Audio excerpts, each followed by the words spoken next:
Hello friends, তোমরা কেমন আছো? আশা করি ভালো আছো। রোজকার মতন আবার চলে আসলাম আজকে আরেকটা নতুন ভিডিও নিয়ে। আজকে কি বলো তো, আজকে হলো একদম তোমাদের কিভাবে 42 সাইজে ব্রা কাট ব্লাউজ কাটিং করব, একদম লাইলিনের সাথে লাইলিনের সাথে ব্রা কাট ব্লাউজ কাটিং করব, আর কিছুটা আমি ফর্মা কাটিংও করব। সবটাই তোমাদের দেখাবো। আর আমার এই ভিডিওটা তোমরা যে যেখান থেকে দেখছি তোমাদের সবাইকে অনেক অনেক ভালোবাসা, শুভেচ্ছা রইলো। ভিডিওটা দেখার পর যদি ভালো লাগে অবশ্যই একটা লাইক করে দিও। তাহলে চলো, আমি আর বেশি কথা বলবো না, একদম পুরো লাইলিন কাটিং করব। আর এই যে কাপড়টা দেখতে পাচ্ছ, পুরো চিকনকারি কাপড়। তাহলে আমার ভিডিওটা পুরো শুরু করা যাক।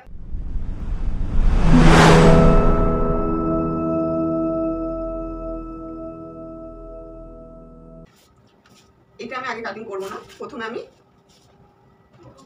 পেপারও কাটিং করব না, আগে আমি লাইলিনটা কাটিং করব।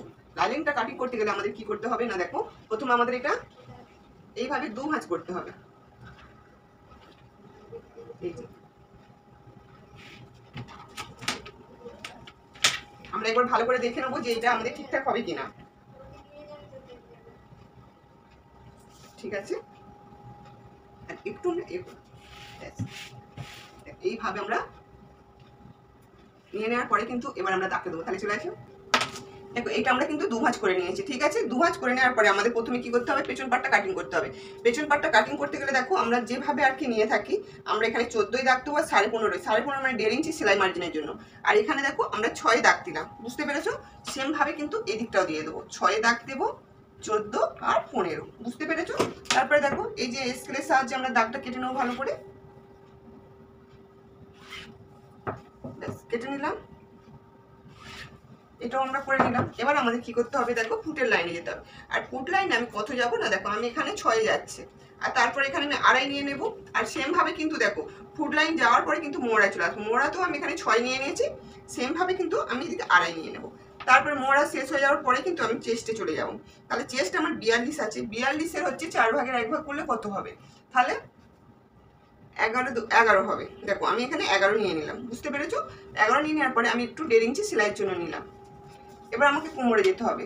কোমর আছে আমার 38, আর কোমর আছে 40, তাহলে আমাকে এখানে 10 নিতে হবে। দেখো 10 নেওয়ার পরে আমি এখানে 1.5 ইঞ্চি সেলাইয়ের জন্য নিয়ে নেবো। এবার আমাকে কি করতে হবে না, স্কেলের সাহায্যে আমাকে এই দাগগুলো ভালো করে টেনে দিতে হবে। তোমরা হয়তো বলবে যে কোমর আর চেস্ট সমান, কিন্তু যার আমি করছি, যে দিদি ভাইয়ের আমি ব্লাউজটা করছি, তার কোমর আর পেট মানে চেস্ট আর কোমর দুটোই সমানই মতো। দেখো এই যে আমার এটা হয়ে গেল। এবার আমাকে এখানে 1.5 ইঞ্চি দিতে হবে। 1.5 ইঞ্চি সাহায্যে দেখো এবার আমাকে এইটার সাথে এবার হাফ করে নিতে হবে। আমি যেহেতু 6 নিয়েছি, এখানে 3 দিলাম। দেওয়ার পরে দেখো এইটা এইভাবে আলতোভাবে এই শেপটা দিয়ে এই যে, বুঝতে পারলে? আর যেহেতু আমার বগল 17 আছে, আমি একবার ভালো করে দেখে নেবো যে এটা আমার 17 হলো কিনা। দেখো আমার এইটা একটু যেহেতু মানে বেশি হয়ে গেছে, তাহলে বেশি হয়ে গেছে মানে আমাকে একটু ওপর দিকে যেতে হবে। তাহলে আমি এটা 5.5 নিলাম।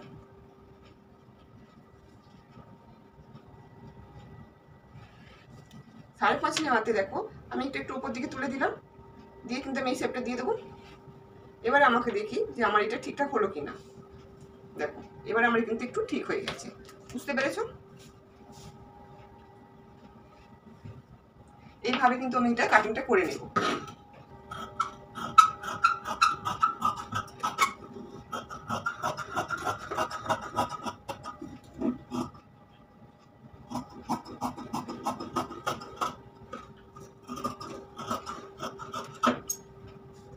দেখো এটা আমার কাটা হয়ে গেল। এবার আমি কিন্তু যে কাপড়টা বেশি আছে, আমি এই দিকটা কিন্তু আবার সামন পাটটা কেটে নেব। তার জন্য আমাকে কি করতে হবে, দেখো এই যে এই ঠিকঠাক ভাবে একদম বসাবে, এই যে সমান করে বসাবে। দেখো আমি একটা পিন মেরে নেব যাতে আমার কাপড়টা সরে না যায়। এবার দেখো এই দিকটা থেকে আমি কিন্তু 1/2 ইঞ্চি বেশি নিয়ে নিয়েছি, দেখতে পেয়েছো? এই দিকটা থেকে আমার 1/2 ইঞ্চি কিন্তু বেশি আছে, এই যে। তাহলে আমার কি করতে হবে, এই 1/2 ইঞ্চি তোমাদের দাগ দিয়ে দেখানোর জন্য দেখো এটা দাগ দিয়ে দিলাম। এবার আমাকে সেম ভাবে কিন্তু এইটার সাথে এইটা কাটিংটা করে নিতে হবে। এদিকে কিন্তু কোনো কিছু বাড়বে না, শুধু সেট ব্রা কাট ব্লাউজের এই নিচের দিকে 1/2 ইঞ্চি বাড়বে। দেখো সেম ভাবে আমি এটা কেটে নেব।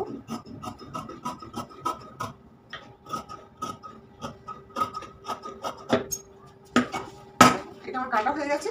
কাটা হয়ে যেতে আমি এবার দেখো আমাকে আবার হাতাটা কাটিং করে নিয়ে আগে। হাতাটা কাটিং করতে গেলে আমাকে এটা 4 ভাঁজ করে নিতে হবে।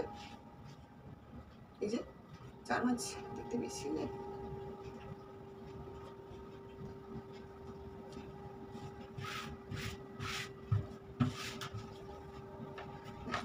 আমার হাতাটা যেহেতু আমার এই দিকটা জয়েন্ট থাকবে আর এই দিকটা খোলা থাকবে, বুঝতে পেরেছো? চলো আমি হাতারটা কাটিংটা করে নিচ্ছি। তাহলে হাতা আমার হবে দেখো 8 হবে, আমি এখানে 8 আর 10 নিয়ে নিলাম, আর এখানে সেম 3 নিয়েছি। সেমভাবে এখানে দেখো আমি 3-এ দাগ দেবো, 8 আর 9 দাগ দিচ্ছি। এটা আমি একটু স্কেল দিয়ে দাগটা কাটবো।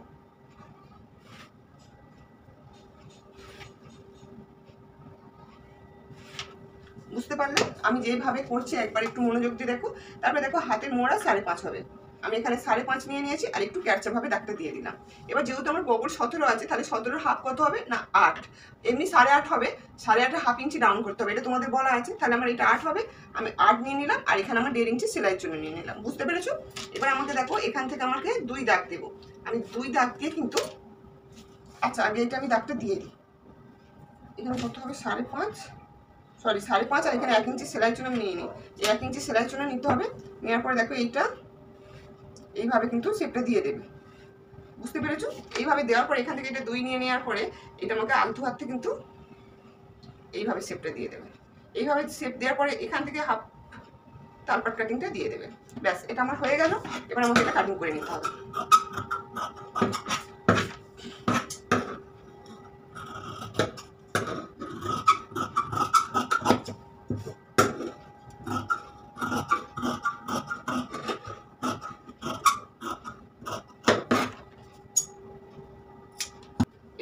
এবার কিন্তু আমাকে তালপাটটা কাটিং দিয়ে দিতে হবে। তালপাটটা কাটিং দেওয়া হয়ে গেল, তার মানে আমার হাতা কাটিংটা হয়ে গেল। বুঝতে পেরেছো? এবার আমাকে কি করতে হবে না, পেছন পাটটা কাটিং করবো।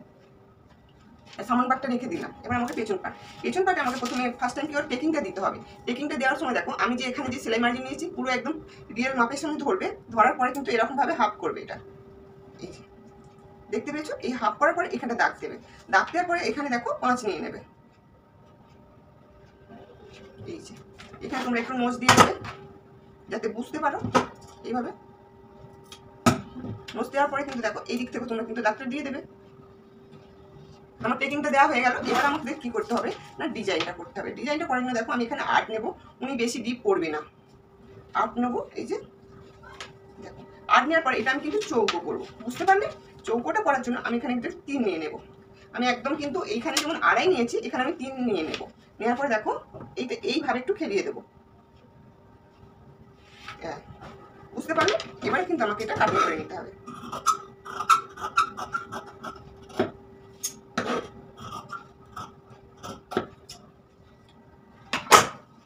দেখো এটা আমার কিন্তু রেডি হয়ে গেছে পেছন পাটটা। বুঝতে পারলে? তাহলে আমার দেখো আমার পেছন পাটটা কিন্তু কাটা হয়ে গেছে। এবার আমাকে সামন পাটে যেতে হবে। আর এই সামন পাটের কাটাটা হচ্ছে দেখো এটাই হলো খুব গুরুত্বপূর্ণ একটা কাটা। আর এইদিকে দেখো আমি 1.5 ইঞ্চি যে নিয়েছিলাম না, সেটা আমি দাগ দিয়ে দিলাম। এবারে একটা স্কেলের সাহায্যে ভালো করে এটা দাগ দিয়ে দেবো। সব কিছুটা কিন্তু নিয়ম করে করবে, দাগগুলো ঠিকঠাক দেবে, তাহলে কিন্তু ঠিক হবে। আর এইদিকে দেখো এইদিকে যে আমি 6 দাগ দিয়েছিলাম, আর যেহেতু আমি মানে পেছন পাটে বসিয়ে কেটেছি একটু বড় হয়েছে, তাই জন্য আবার ভালো করে দাগটা দিয়ে দিলাম। নিচের দিকেও সেমভাবে দাগ দিয়ে দিলাম। দেওয়ার পরে দেখো আমি স্কেল দিয়ে ভালো করে দাগ করছি। এইগুলো কিন্তু করেই কিন্তু তুমি তোমার মেজারমেন্টটা নেবে। এইদিকে দেখো 1 ইঞ্চি নিলাম। এবারে কিন্তু দেখো নিচের দিকে হাফ ইঞ্চি তোমার ডাউন করতে হবে। এই যে দেখো ভেতর দিকে হাফ ইঞ্চি দাগ দিয়ে দেবে, দেওয়ার পর একটা সোজা দাগ কেটে নেবে। এবারে দেখো এই যে এটা শেপ দিয়ে দেবে ভালো করে। তোমরা যখনই তালপাট কাটিং দেবে একটু কোনাচে করে হাফ ইঞ্চি ভেতর দিকে ডাউন করবে, করার পরে দেখো শেপটা দেবে ভালো হবে। এবার আমাকে দেখো যে গলার মেজারমেন্টটা নেবো, সেই জন্য আমি 2.5 নিলাম, আর এখান থেকে 5 2 সুতো নিলাম, নিয়ে একটা ভালো করে এই যে দাগটা দিয়ে দেবো। এবারে এই ব্রা কাট ব্লাউজটা মানে এত সুন্দরভাবে ফিটিং হয়েছে, সেটা না দেখলে কি বলবো। আর আমি তো এইভাবেই করি। আর এই দেখো নিচের দিকে তোমরা নেবে যা, ওপর 6 নেবে, নেওয়ার পর দেখো এটা ভালো করে দাগ করে দেবে। এই যে এবারে দেখো এর হচ্ছে কতটা দেবে দাগ দেবে বলো তো, এর 3 ভাগের 1 ভাগ দাগ দেবে। এই যে মেজারমেন্ট এই চেস্টও যা থাকবে তার 3 ভাগে 1 ভাগ এই দাগটা দিয়ে দেবে। প্রথমে এইভাবে মেপে নেবে, নেওয়ার পরে 3 ভাগের 1 ভাগ দাগ দেবে, নিচেতেও সেম 3 ভাগের 1 ভাগ দাগ দেবে। দেওয়ার পরে দেখো স্কেলটা দিয়ে দাগ ভালো করে টেনে নেবে, আর এইদিকে 1 ইঞ্চি দিয়ে দেবে। দেওয়ার পরে এই যে এইভাবে কিন্তু মিলিয়ে দেবে। হয়ে গেছে। এবারে দেখো এইখান থেকে যেখান থেকে তালপাট কাটিং দিয়েছে আড়াইয়ে দাগ দেবে। দেওয়ার পরে যে 5 যে 2 সুতো নিয়েছি ওখান থেকে এটা ভালো করে রাউন্ড শেপ দিয়ে দেবে। এই যে এইভাবে একবার করে দেখবে, দেখবে একদম পুরো পারফেক্টভাবে ফিটিং হবে। তারপরে দেখো এই যে ঠিক যেখানে দাগ দিয়েছি আমি পুরো এটা কাটিংটা করে নেব। এদিকের আগে তালপাট কাটিংটা করে নেব, নাহলে কাপড়টা সরে যাবে। দেখো কাটিংটা করে দিলাম, আর এইদিকেও কিন্তু সেমভাবে আমি কাটিংটা করে দেব। ব্যাস এটা আমার হয়ে গেল। এদিকে যে জোড়া সাইডটা আছে ওটা আমি কেটে দেব। ব্যাস এবার হয়ে গেল। তাহলে এবার কি করতে হবে, দেখো পেছন পাট হয়ে গেল, সামন পাট হয়ে গেল, এবারে আমার হাতা কাটিংও হয়ে গেছে। এবার হচ্ছে আমাকে যে ব্রা কাটের যে খাপটা বানাতে হবে, আর এই যেহেতু কাপড়টা ছোট আছে তাই জন্য আমাকে আমি পেপারে কাটিং করব। তাহলে চলো পেপারে কাটিং করতে গেলে দেখো 2 ভাঁজ করে নেবে। তুমি যে দিকটা দাঁড়িয়ে থাকবে ওই দিকটা জয়েন্ট থাকবে। এবারে কি করতে হবে, দেখো তোমাদের চেস্ট যা থাকবে তার হচ্ছে নিচে এইদিকে দাগ দিয়ে দেবে, আর এইদিকে কোমর যা থাকবে এইদিকে দাগটা দেবে। বুঝতে পেরেছো? এইদিকে যে দাগটা দিচ্ছ তোমার চেস্টে যা থাকবে 4 ভাগের 1 ভাগ নেবে, আর এই কোমর যা থাকবে এদিকে নিয়ে নেবে। তারপরে দেখো নিচের দিকে 4 রেখে দেবে, নিচের দিকে 4 রেখে দিয়ে কিন্তু দাগটা দিয়ে দেবে। এই যে এইভাবে কিন্তু দাগটা দিয়ে দেবে। যদি একটু রোগা পাতলা হয় বা 32 সাইজ 34 সাইজ তখন তোমরা 3.5 রাখতে পারো। আর এর হাফ করে নেবে, নিয়ে এইদিকে দেখো মাছ বরাবর দাগটা দিয়ে দেবে। দেওয়ার পরে দেখো এই দিকে কিন্তু 1.5 ইঞ্চি করে দাগ, এই 1 ইঞ্চি করে দাগ দেবে সরি, আর এই দিকে 1.5 ইঞ্চি করে দাগ দেবে। তুমি যে দিকটা দাঁড়িয়ে থাকবে ওই দিকটা 1.5 ইঞ্চি করে দাগ দেবে, আর এই দিকটা কিন্তু 1 ইঞ্চি করে দাগ দেবে। দেওয়ার পরে দেখো ভালো করে যে স্কেলের সাহায্যে দাগগুলো ভালো করে টেনে নেবে। আর আমার এই ভিডিওটা তোমরা যে যেখান থেকে দেখছো তোমাদের অনেক অনেক ভালোবাসা রইলো। ভিডিওটা দেখার পর অবশ্যই কিন্তু একটা লাইক কমেন্ট করে দিও। তোমাদের একটা কমেন্ট একটা লাইক আমার ভিডিও বানাতে অনেকটাই উৎসাহ দেবে। এই যে দেখো এইদিকে 3 1.5 করে দাগ দেবে, আর এইদিকে কিন্তু 3-এ দাগ দেবে। দেওয়ার পর একটা চৌকো ভালো করে দাগটা কেটে নেবে। আমি কোনো ফর্মা কাটিং করে করছি না, আমি তোমাদের একদম বডি থেকে যে মাপগুলো আছে সেই মাপ থেকে নিয়েই কিন্তু আমি এই ব্রাকারটা দেখিয়ে দিচ্ছি খাপটা কিভাবে করতে হয়। তারপরে দেখো এই দিক দিয়ে কিন্তু এটা নিজেদেরকে শেপটা দিতে হবে, এই শেপটা কিন্তু খুব সুন্দর করে দিতে হবে। তারপরে এই দিকটাও দেখো এইভাবে কিন্তু একটু শেপ দিয়ে দেবে। এই যে বুঝতে পেরেছো? ব্যাস আমার কিন্তু হয়ে গেছে। এবার এই দেখো এই দিকটা যে একটু করে 1/2 ইঞ্চি করে আমাকে কোনটা শেপ দিতে হবে, এই দিকেও শেপ। ব্যাস হয়ে গেল, এর কাজটা হয়ে গেল। একদম সোজা খাপটা তৈরি করা, শুধু চেস্ট আর কোমরটা জানলেই কিন্তু তুমি খাপটা তৈরি করতে পেরে যাবে। এবার এই দেখো এই যে এইভাবে কিন্তু পুরোটা কেটে নেবে। আমি তো এইভাবেই খাপটা বানাই, জানি না তোমরা কিভাবে করো। যারা নতুন তাদেরকে বলছি একবার অবশ্যই কিন্তু এইভাবে একবার ট্রাই করে দেখবে, একদম পারফেক্টভাবে ফিটিং হবে আর খুব সুন্দর হবে। আমার 100 গ্যারান্টি বলছি, এটা দেখার পরে তোমাদের আর কোনো ভিডিও দেখতে লাগবে না এই খাপ তৈরি করার। তোমাদের চেস্ট আর কোমর যা থাকবে সেই নিয়েই কিন্তু করবে। দেখো আমি আবার এটা কিন্তু দাগ দিয়ে দিচ্ছি, এটা আমার আর মাপতে লাগবে না। আমি যখনই মানে 40 সাইজ 42 সাইজের বানাবো তখনই আমার এই খাপগুলো লেগে যাবে। তাই জন্য দেখো তোমাদের আমি কিন্তু দেখিয়ে দিলাম আর আমার কাজও লেগে গেল। এবারে দেখো আমি লাইলিনের উপরে ভালো করে বসিয়ে দেব, দিয়ে কিন্তু এটাকে সুন্দর করে কাটিং করে নেব।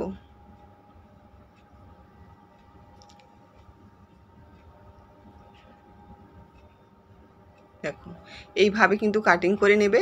দেখো তোমরা যখনই কিন্তু এই যে পুজো আসছে, আমি তো আর পুজোতে সবসময় মেপে মেপে আমি তো কাজটা করতে পারবো না, তাই জন্য আমি ফর্মা কেটে রেখে দিতে হবে আমাকে। আমি এখনটা আমার সময় নেই, এখন একটু কাজের চাপ আছে, কিন্তু আমি এইগুলো ফর্মা কেটে সব রেখে দিই। যখনই পুজোর সময় কাজের চাপের সময় তখন ওইগুলো ফর্মাগুলো আমি লাইনের ওপর বসে কিন্তু কাটিংগুলো করে নিই। এগুলো দেখো এবার আমি কিন্তু সবটা আমার কাটা হয়ে গেল। বুঝতেই পারছো আমি কিভাবে করলাম, কত সহজভাবে তোমাদের দেখিয়ে দিলাম।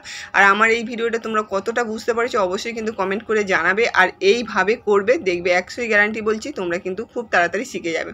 তাহলে দেখো আমার সবটাই হয়ে গেছে, হাতা কাটিং পেছন সব। আজকে আসি, নেক্সট ভিডিও ঠিক 2টো বাজতে দেখা হবে। টাটা।